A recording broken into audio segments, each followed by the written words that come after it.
Hi, this is Steve Prattley and this is the Automatic Business Show. Today's show, I want to talk to you about just how much money you're probably leaving on the table with your lead generation campaigns.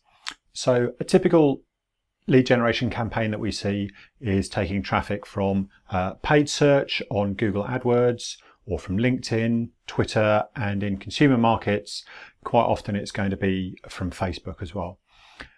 Most of the ones we see are, worst case, driving traffic directly to a homepage. Not a good idea, and we'll go into that in some other episodes. The second one, people think they're doing better if they're driving traffic to a specific landing page and collecting contact details from that. Now, until now, that's been one of the best options. But the prices of clicks on Google and Facebook and other networks are going up and up as competition gets steeper.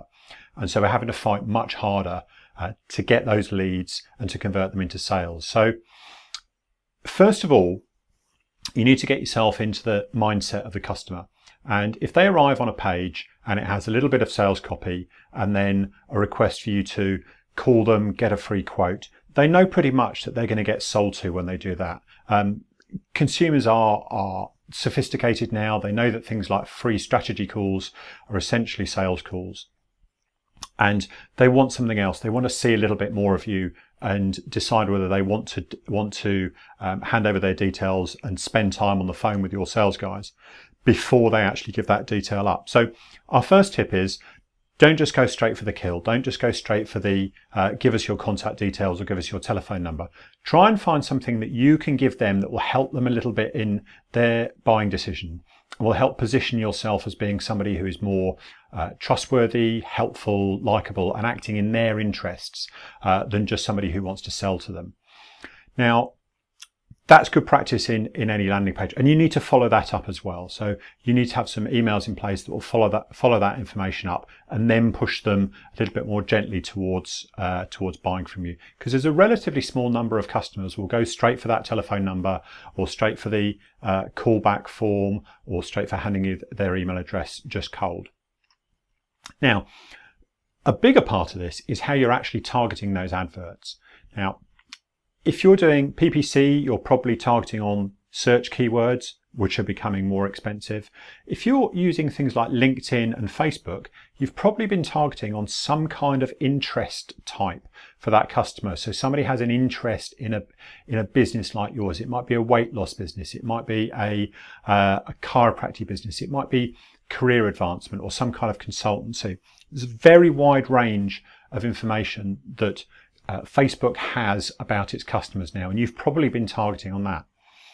Now, we've run some quite a lot of campaigns on Facebook in particular recently, and those interest codes tend to be some of the worst performing sectors that we advertise on. Now, that's not saying that they're necessarily bad. It just means that there are some better ways of doing it. Now, the first way is to take the people that have visited your website, either people who have already paid for a click. You've already paid for a click on Facebook and they've come and seen your website and see your offer, and invest in retargeting those. So a big factor in whether somebody will deal with you or not is just their familiarity with your brand. And a lot of people will click through. They might like the idea of what you have to offer, but they don't yet trust you that you're the person to deliver it. So retargeting helps get your company and your offer in front of this person repeatedly until they start to think, oh, well, this is somebody who I've seen around a few times.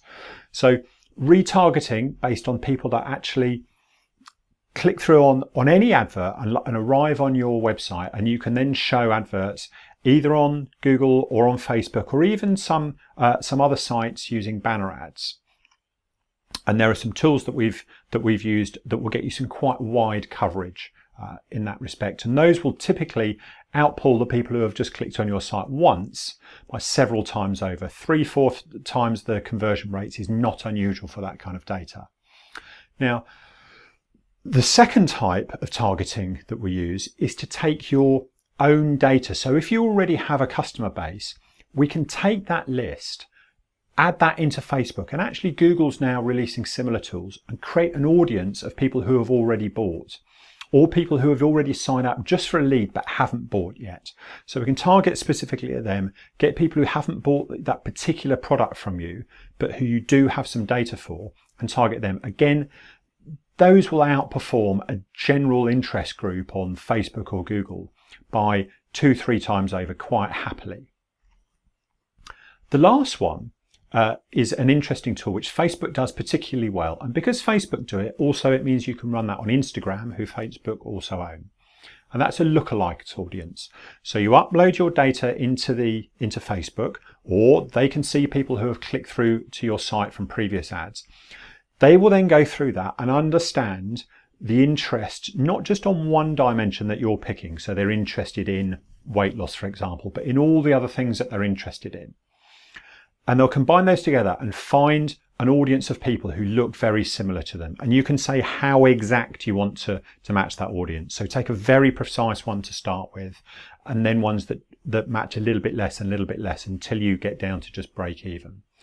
And again, those are very, very high performing audiences that Facebook has taken and put many, many more interests into, many more dimensions, many more behaviors, things like other groups they've clicked on, things that they've bought, their ages, their level of education, their level of income, all the different things that Google knows about you. Maybe it doesn't know all of that about every single customer, but it knows some of those about each person, and it can build those audiences for you. Now, Facebook gets paid when those people click, so it's in its interest to present those ads to the best audience and not to people who won't click on your ad. So you're actually working in tandem with Facebook, and you're both looking for the same end, which is to get good results from your advertising so you carry on spending money with them. Now, we did this recently on a free event for students. It was a quite tightly targeted group of students looking for postgraduate courses in London. And we started off by targeting people who were of a certain age, who had an interest in postgraduate studies, certain universities and so on. And our initial cost per lead was over £20 a lead, which is not terrible, but it's not as good as we knew we could get it to. And by applying each one of these different types of targeting, towards the end of the campaign, which was only a few short weeks, we'd driven that cost per lead down to less than £5 per person. And that's people turning up to a live event in London. So they're actually having to travel to it. So if we can get those kind of results, so reducing the cost down by 4 or 5 times, just think what you might be able to do from building your email list, which is a much easier sell than getting somebody to actually travel to an event.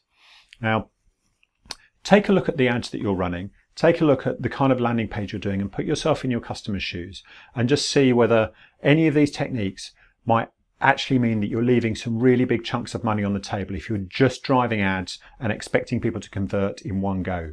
We can take campaigns which are performing okay, maybe break even, or even at a small loss, and by driving better targeting, a better designed and planned out landing page, a better offer, and a better email follow-up, we can really drive much, much better results from these campaigns. So drop some notes in the comments below if you're doing any of these things, if you've had good results, bad results. I'd love to hear back and share people's experiences on this.